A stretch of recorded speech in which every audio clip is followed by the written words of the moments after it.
Have you ever heard of someone who fell in love with death? They say love can conquer everything, even time, even pain. But what if love itself becomes your curse? Today, I'll tell you a story buried in the forgotten sands of history, a story of a queen who didn't fear death. She welcomed it. Her name was Queen Araya, daughter of King Samuth, ruler of the ancient kingdom of the Lara, a realm lost somewhere between myth and memory. The Lara was known for its beauty, golden deserts, marble palaces, and nights filled with stars so bright they lit the world like fire. King Samuth ruled with strength, wisdom, and pride. But his daughter, Princess Araya, was unlike anyone else. From the moment she was born, strange things followed her. When she cried, candles went out. When she laughed, the wind whispered her name. And every night before she slept, a dark shadow would appear by her bedside, standing silently at the edge of her dreams. Her caretakers called it a curse. Her father called it nonsense. But Araya, she called it fate. As she grew older, the shadow in her dreams began to speak. At first, it whispered only a single phrase, "I'm waiting for you." She didn't understand. Was it a man? A spirit? A memory? But as the years passed, she began to see his face. Pale, calm, and timeless. Eyes that held both kindness and sorrow. A voice that sounded like the last breath of winter.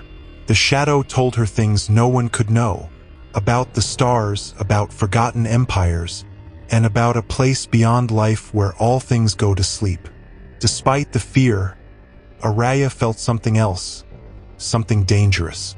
She began to wait for him, every night, every dream, and slowly, she fell in love with the voice in the dark. Years passed. Araya became queen after her father's death.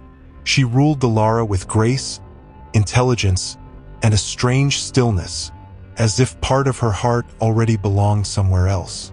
Advisors would ask her to marry a prince, but she always smiled and said, "The one I love doesn't live in this world." The court thought she had gone mad with grief, but those who knew her eyes saw the truth. She was not grieving. She was waiting. One night, during a rare eclipse, Queen Araya stood alone on her palace balcony. The moon was red, the color of fading life. A soft voice whispered from behind her, "You've kept me waiting long enough." She turned and saw him, the same figure from her dreams, the shadow with eyes like the end of time. Araya fell to her knees. Tears glimmered in her eyes. "You're real," she whispered. He smiled gently. "I was always real. You just weren't ready to see me." Araya stepped closer. "Who are you?" And he replied, "I am the one who walks when everything stops. I am the silence after every heartbeat. I am the promise every soul must keep."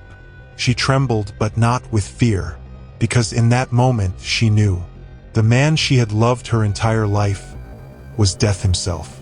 But death was not cruel. He didn't come to take her away, not yet. Instead, he offered her a choice. "If you wish to be mine," he said, "you must leave behind your crown, your kingdom, your name. You must walk with me, not as a queen, but as a soul." Araya closed her eyes. She thought of her people, her palace, her life. And then, she thought of the shadow who waited for her since childhood. Without hesitation, she took his hand.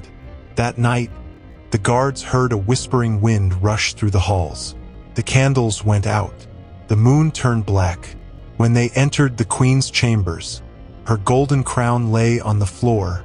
Her throne stood empty, and on the balcony, 2 sets of footprints vanished into the darkness. Days turned into months. The kingdom mourned their lost queen. But strange things began to happen in the Lara. Every full moon, a cold wind would pass through the palace, and flowers would bloom where no light could reach. Villagers swore they saw a woman in white walking beside the river, her eyes glowing softly in the night. Some said it was her ghost. Others believed she had become a spirit, a bridge between life and death.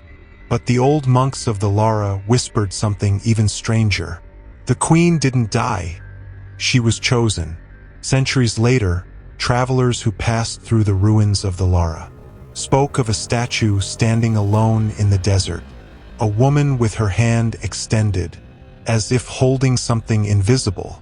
When sandstorms rise, they say her shadow moves, and if you stand close enough, you can hear a whisper carried by the wind. I found him.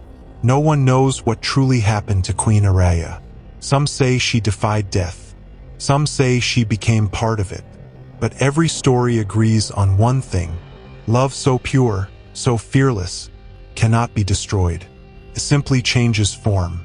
And maybe, somewhere beyond our sight, a queen still walks beside the one she loved, forever hand in hand, in a realm where time no longer moves, and every heartbeat is a memory.